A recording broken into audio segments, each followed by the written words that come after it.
Welcome to the audio experience of KimberlySueIverson.com, a redhead rewriting reality and multi-genre author. I am your host, Kimberly Sue Iverson, and today I'll be sharing with you a story that's close to my heart. If you prefer to read along or explore more stories, visit my website at KimberlySueIverson.com. This audio experience is for an adult audience. Themes and topics may not be appropriate or suitable for all audiences, so listener and viewer discretion is advised. Now, get yourself comfy as we dive into today's tale. Growing Love. I'd said something in my last post, what I share, one of those statements that when we make it, instantly we know that someone would have a say about it. You know, those things where we aren't really thoroughly going through what we say and the potential impact it may have, and there is always that person out there that instantly refutes it, typically. That one. Two things can be true at once. I can voice something while knowing that someone believes the opposite or has the same experience, but it isn't the same. I don't want to sound harsh to say I don't enjoy comments and the like, but it's that type of person who pushes onto us that feeling as if we struggle to find two working brain cells. I can even be that person. It's total projection, of course. We as a society have in many ways become dumbed down, and so many seem to not think stuff through because, I admitted I don't too. But I think there is this misconception that we seem to almost put on one another, as if we have to have the perfect words, perfect thoughts. We're to know all sides of every argument at once, and if we fail to take into account all perspectives and all thoughts, opinions, beliefs, people, humans, every single thing in existence, and be sure our every single word is inclusive and won't offend or hurt a single soul, we're stupid and a failure of a human. Normal people don't behave that way. And I'm not saying this just happens online. I mean, grown adults don't always behave that way.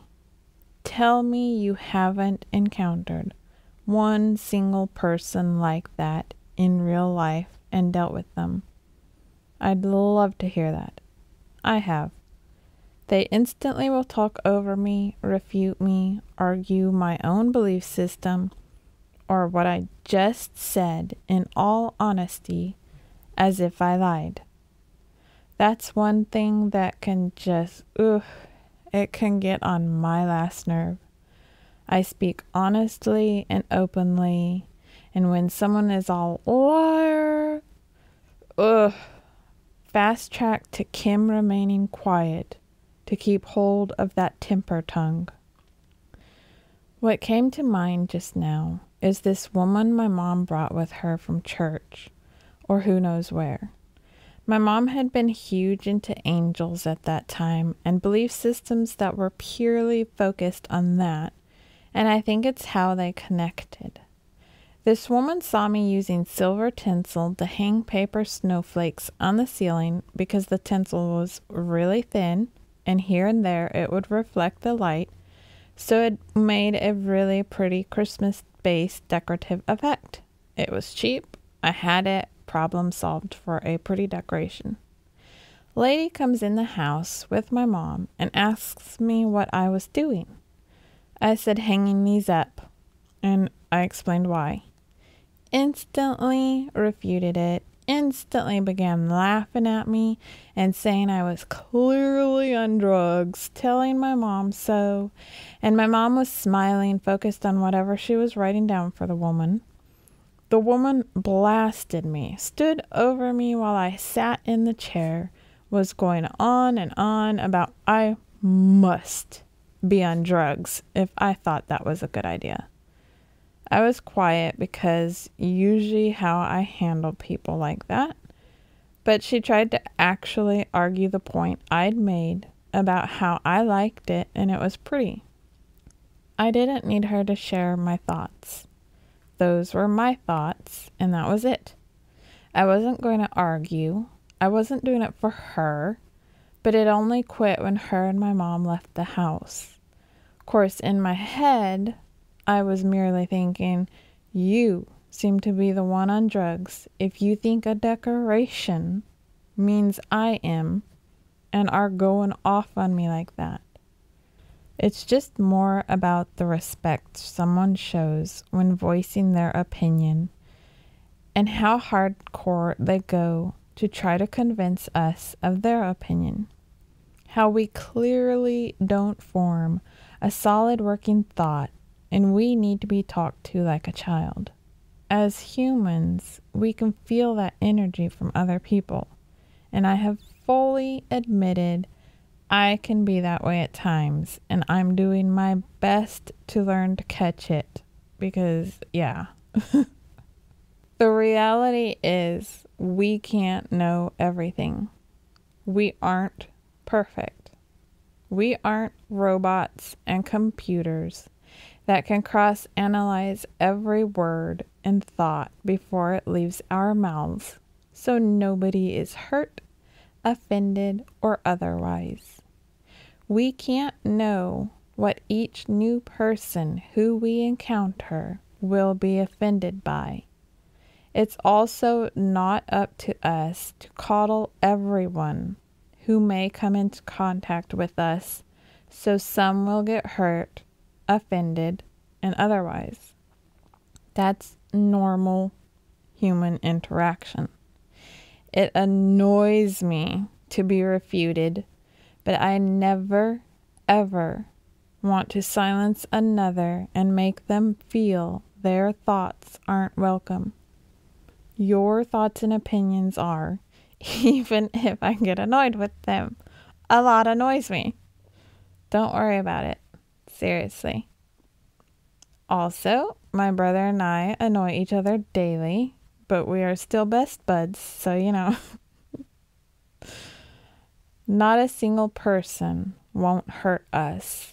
We can only hope that most would do it without the intention to. Most we can hope for in general is most encounters help us grow as a human being and become better people, not help us become worse people and meaner. I am not sure if it's from the abuse, trauma, insecurities, or being an author. Maybe another reason. Maybe all the reasons. I always have that instant angles of reactions hit for a lot of what I do and say.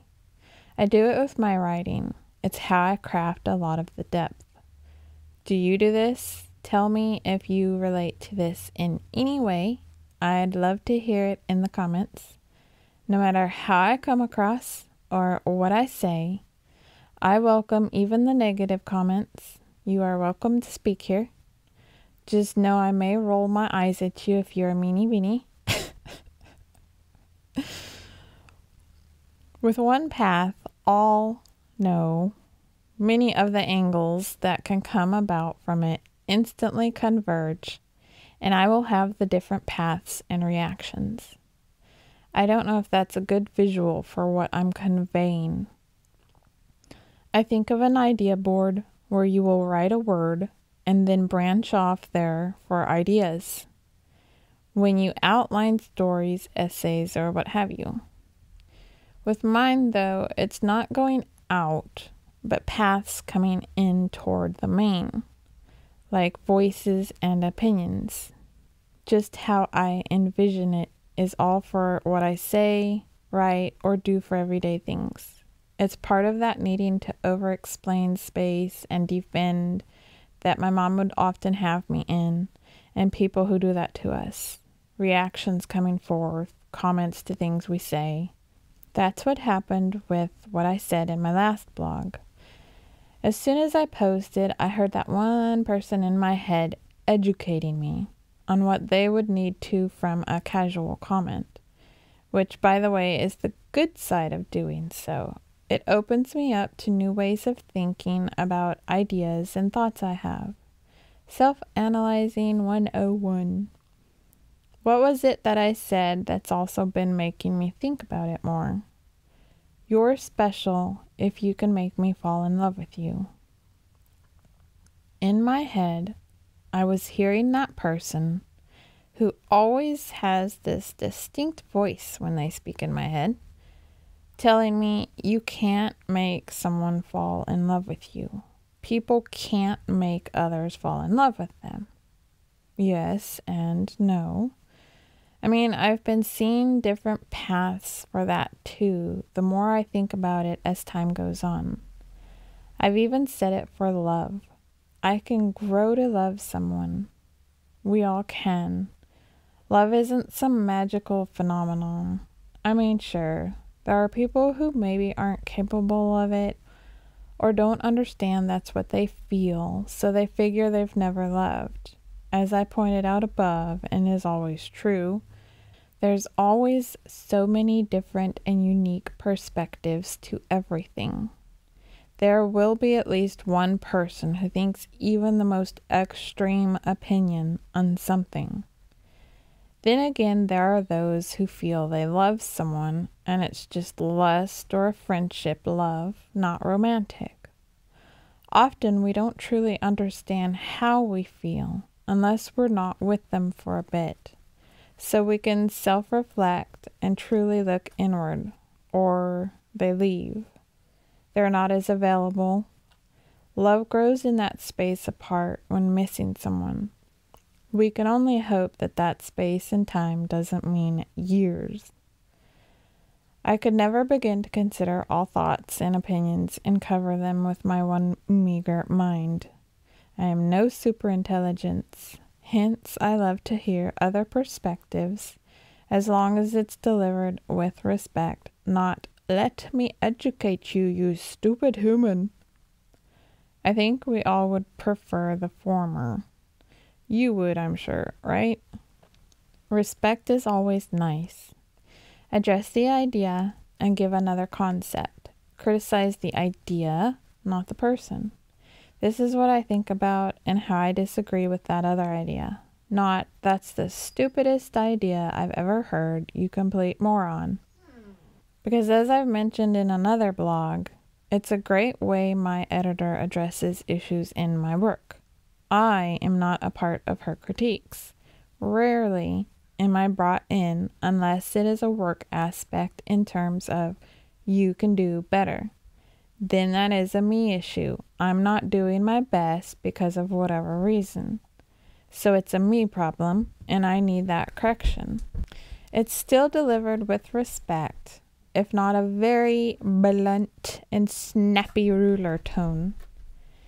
It's, "I don't understand this. Can you clarify?" Or random, "What is it exactly? More information, please." The ideas are taken on, not the person.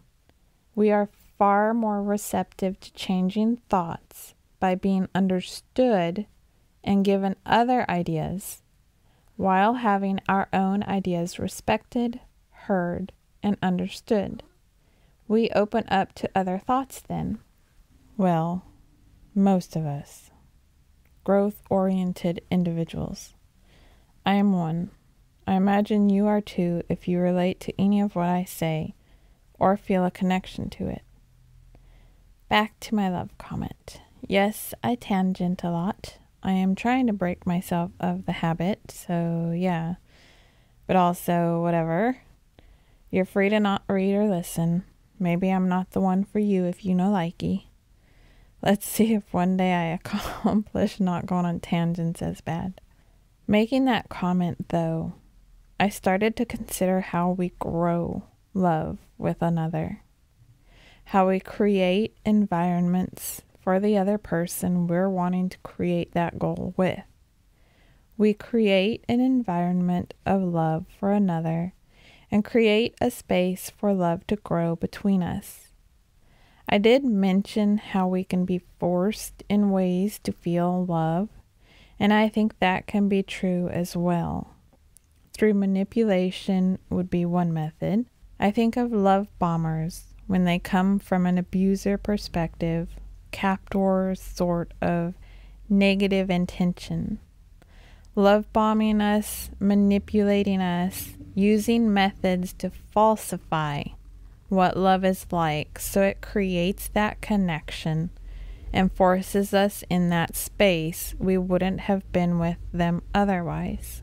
We can all love bomb when we first meet someone and things are connected, but there's healthy where we don't intend harm, and I'd say maybe we can control it, become aware of it, naturally slows it down.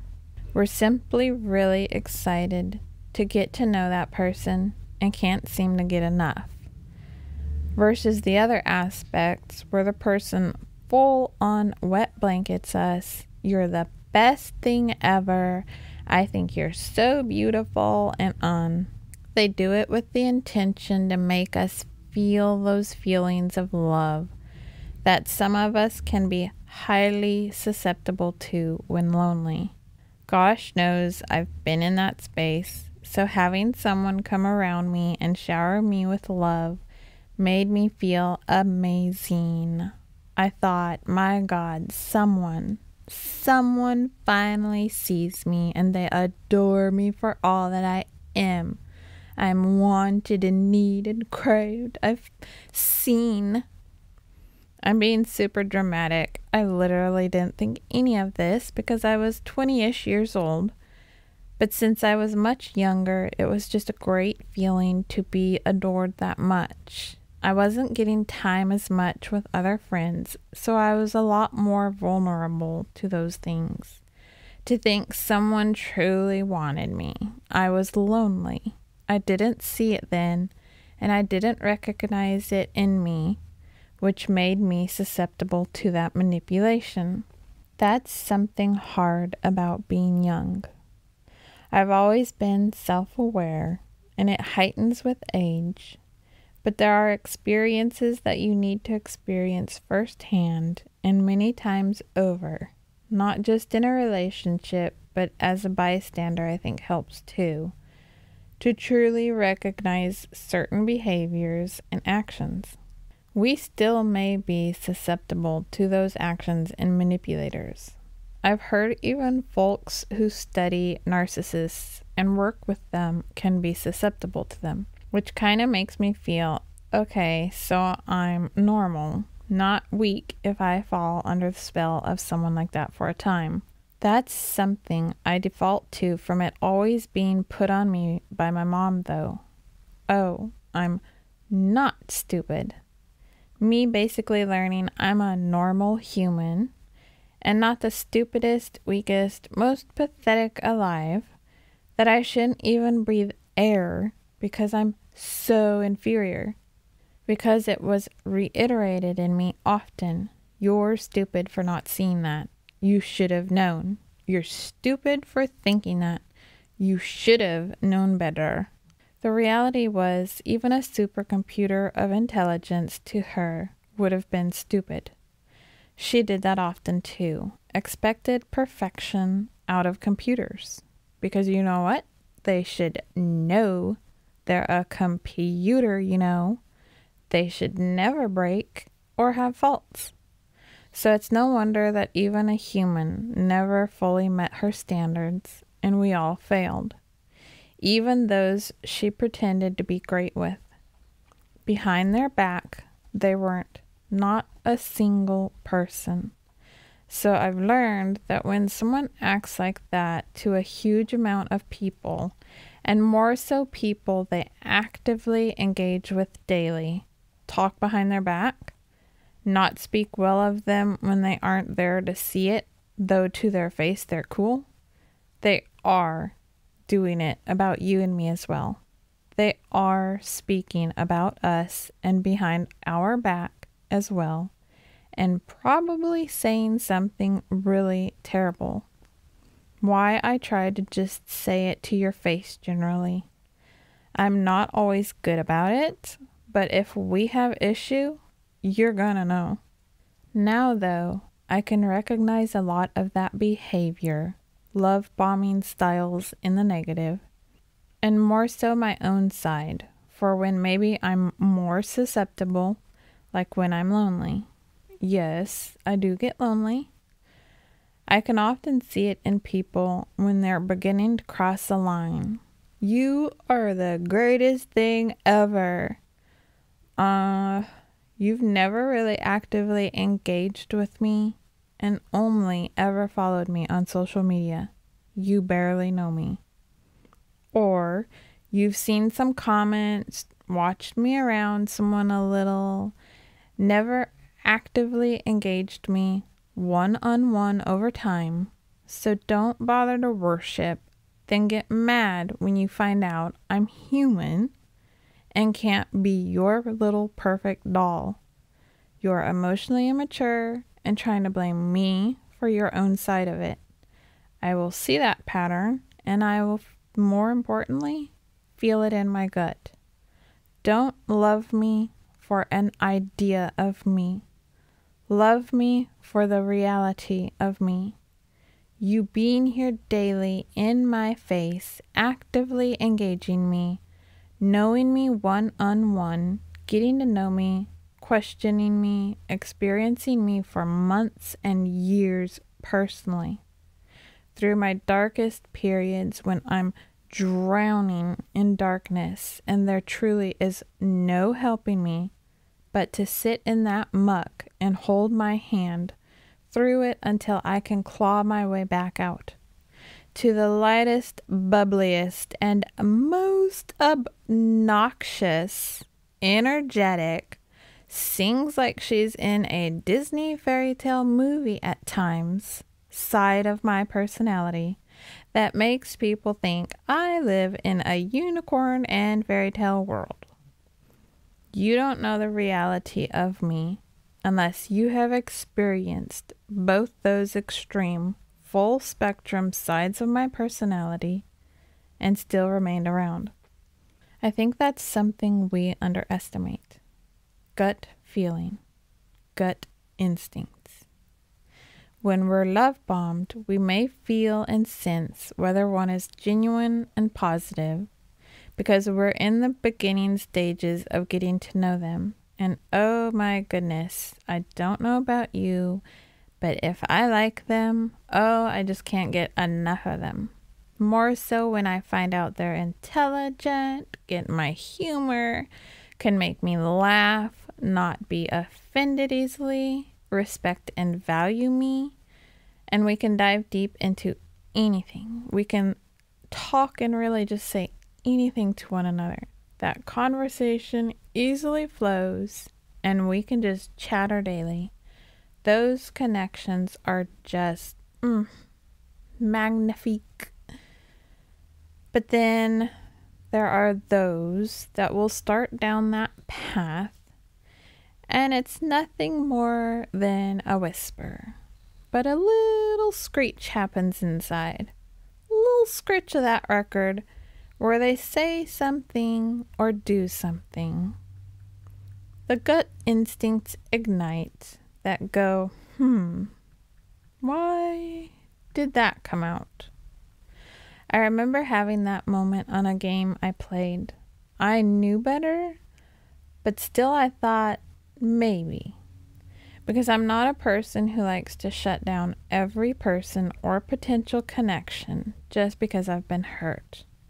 I do plenty when it doesn't feel right. Give them that sort of vibe so they don't pursue something. Or outright say so with some good old healthy communication. I think many would be surprised I don't let just anyone pass those defenses. Not more so for a close friend. I'm just also not willing to not try. I've had some amazing friendships grow that way that are still around. But I'd felt that little, When I was first talking with someone because he said he wanted to know me deeply, when I made the casual remark about very few want to really know me deeply, and it's hard to find those people in general. One could find that innocent enough, but that gut instinct said, I don't regret not listening. It didn't work out though, and I suspect he told some stories about me behind my back that led to me being attacked on that game. I've talked about it previously, but one of many learning lessons. And positives always come out of experience like that as well. In this case, I made some amazing friends who I am still playing the game with, and who have had my back in a way I wasn't used to. A few good men were exchanged for that one not so good man. Happens when you engage in life and let people in, though. Some don't turn out well. Some do. Same as dating. Some are duds, some aren't. It's just what it's like to experience life. As I said before, I make many learning experiences for myself. This was another. I hope you never expect to get to that perfect space either, though I know it's hard.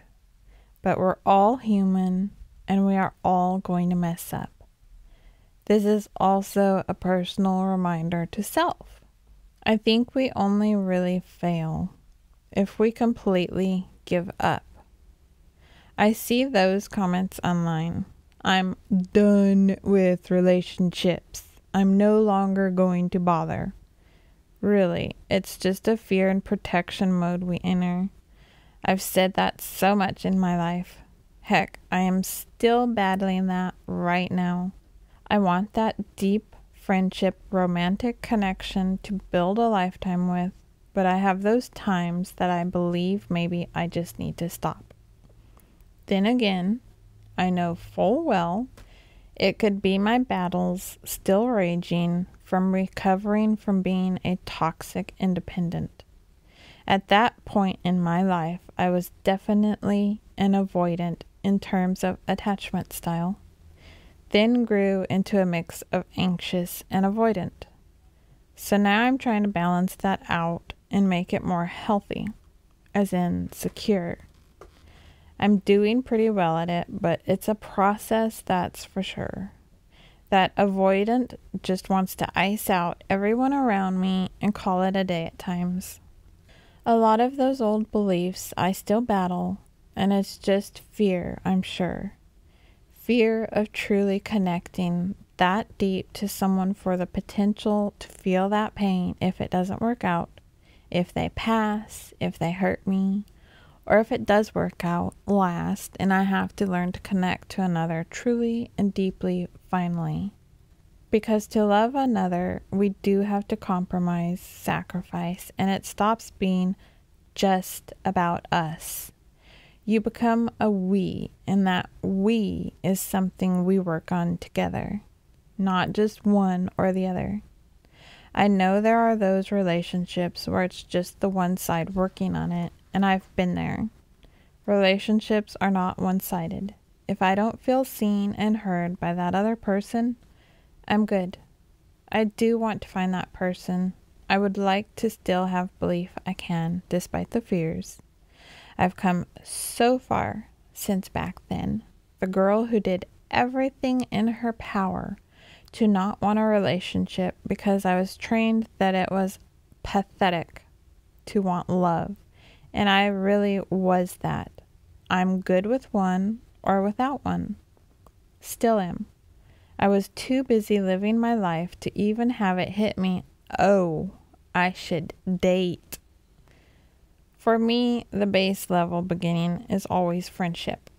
I don't like rushing into the dates. I prefer building that connection more, especially with someone who's made clear we're not doing the multiple choice thing. If there's a choice between me and another, choose the other. Because if you wanted me, you wouldn't want another. Pretty simple. I'm not a dating girl anyway. I'm a let's go to the beach, let's go to the mountains, let's go for a walk, let's have a picnic, let's just hang out. I've done the date night thing, the movie thing. That's beyond exhausting to have to fight the date night crowds to do simple things together. I'd rather a movie at home even. Let's play cards, do a board game, friggin' play a video game together, garden, cook together.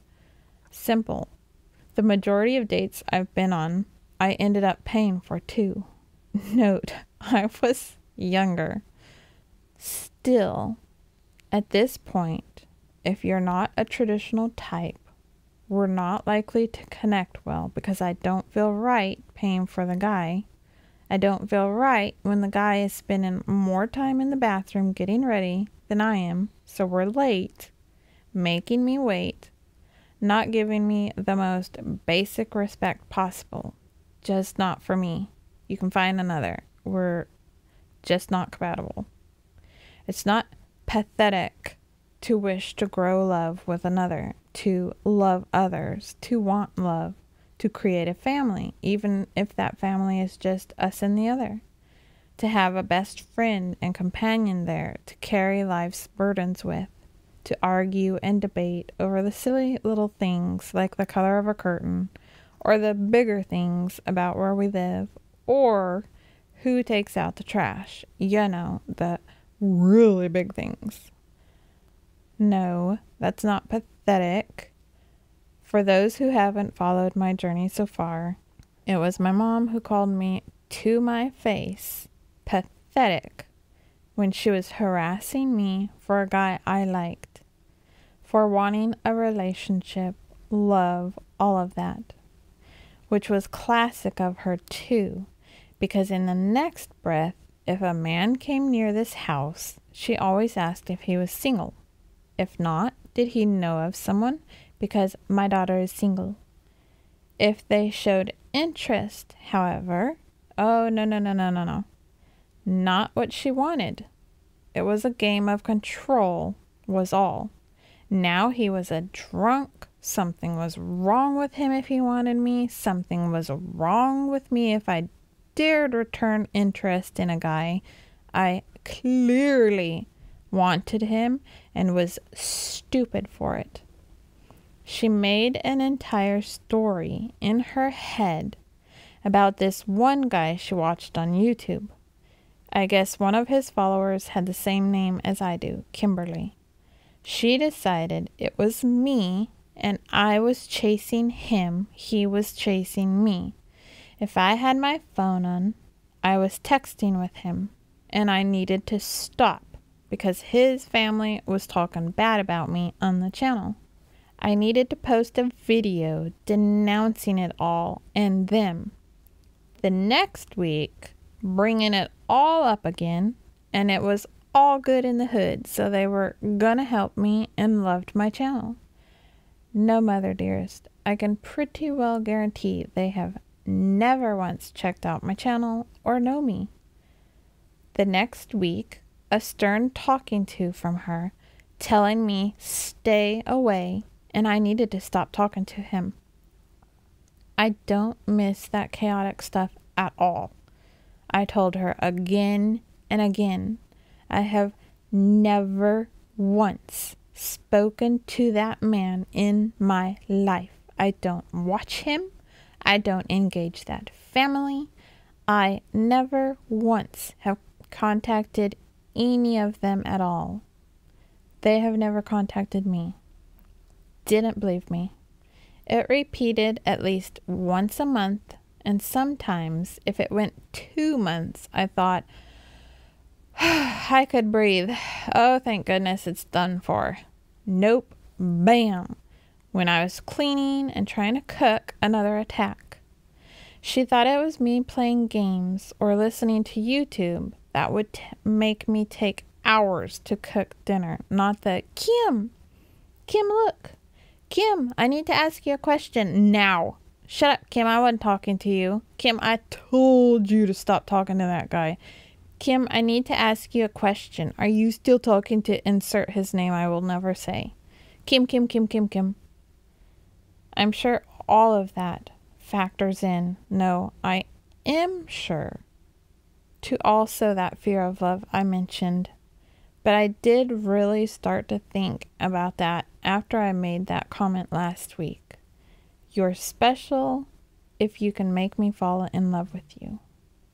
We grow love. We create environments where love can grow, and how we do that. We enrich a person's life so that then the environment of love can grow. And how do we do that? We treat them with respect. We make the other person feel seen, heard, understood, respected, needed. We help them to feel good around us. It's an entire environment of love we cultivate, which then spreads around one another from the other to the other. It made me think of what I told my last person. I could live anywhere because I could create a home anywhere. It's the same thing as love. We can grow love between us with just about anyone. I think sometimes with anyone at all if we wish to. Wish meaning we say, hey, you are a decent human and I'd like to grow this with you. A choice. Think of those couples who'd been paired through an arrangement. Common sense disclaimer. I'm removing all the ones that didn't end well because, duh, when we speak on this stuff, we know there were other terrible sides to the story. So I won't go into the abuse and death endings of some. That's got nothing to do with where the context of this is and what we're discussing. Context is everything. A pause for the redhead toot coming through. Not all arranged pairings ended badly anyway. Some truly did love the other, and that's why, isn't it? They were paired and made a choice to grow to love that one, opening their heart to the person, and through those years being there, seeing that person day in and day out, the love grew. I'll use the example of the way family loves one another. A brother and sister live under the same roof, and sure, there are times when one wishes to stuff their sibling in a grave, but they're also the fiercest ones who have the other's back. I believe that in the majority of cases of simply pairing two people together, even if there isn't that initial connection, no matter what, if you're with them day in and day out, love can grow between both because we naturally have that in us. Mutual respect grows, compatibility, so many things. We make a choice in some aspects to love the other. I know I'm that way, so maybe it's just a me thing. It's not always instant connections that explode. It's not always crazy, passionate, hyped up emotions. Might not in turn be healthy if it is. Some of the deepest love we feel is to best friends. And why is that? Because we're growing that love with that person and not so easily casting them aside. They can have plenty of bad aspects, negative traits, but that love grows because we don't easily abandon it.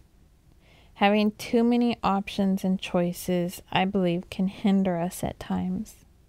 It makes us not appreciate people as much in those single connections. It gets harder to connect deeply because we get in this mode of easily casting people aside when, oh, I didn't like the way you blank. Whereas back in the day, the options were limited. More so since we didn't have the net there. So yeah, it was more about I choose this person. They seem okay enough. I'm going to start investing and growing in this space with them to create love, a home, a family, a life. I've said it before. I'll say it again. Love is a feeling, but love is also an action. And as the song says, sometimes love just ain't enough. It's our actions and our choices with regard to that other person on what happens between us. It goes way deeper than simply a feeling. It's in our actions that we create love. So yes, we cannot make another love us, but we can create an environment for love to grow.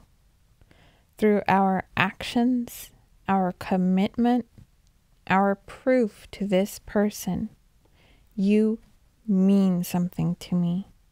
I want your particular instance of being human to pour my love into, and let's create something amazing together. A choice, a decision to love one another and grow something between us, because you, I'd like to help me carry the experiences of life with and share in my existence in this world. I'd like you to be the one to be my witness to this thing called life. Help me carry the weight and carry my story in your heart. As one of my favorite movies, Practical Magic, and a quote from that I love, I dream of a love that even time will lie down and be still for. More to come. Thank you for reading and subscribing or listening in this case. I know how valuable your time is, so it means so much that you're here, and I'm beyond grateful you chose to spend this time with me. What are your thoughts? How do you express love? How do you want love to be expressed to you? How do you think we grow love between us? Share your thoughts. What are your thoughts? Engage with me and start a conversation. Just don't be rude about it. If you'd like a chance for your story to be read and featured, get in touch at stories2read@KimberlySueIverson.com. A new episode and blog is dropped every Wednesday on KimberlySueIverson.com or on YouTube under Kimber Bites. That's KimberBites, Kimber Bites. And don't forget to check out my Ream subscription page. Another chapter is up. I'm releasing Guardians of the Void chapter by chapter over on Ream right now. I will be releasing my Priestess World as well soon, long before the public gets the books. You'll be able to read the chapters as I write them and help with the world. You'll get to read extra scenes that may not make the cut either. This is still being thought out on how I will, so they haven't been posted yet, but stay tuned. Also, that world is still in progress, but I have written almost 3 books. I'm nearing the end of the 3rd one. That's the one that when you follow me on social media, if you see the updates, that's the one it's about. If I actually do some writing and get all excited, that's typically the world I'm writing in. So check out reamstories.com/KimberlySueIverson. That's reamstories.com/KimberlySueIverson. reamstories.com/KimberlySueIverson. That link also will be in the description box below, unless I completely forget to add it, at which point you can remind me.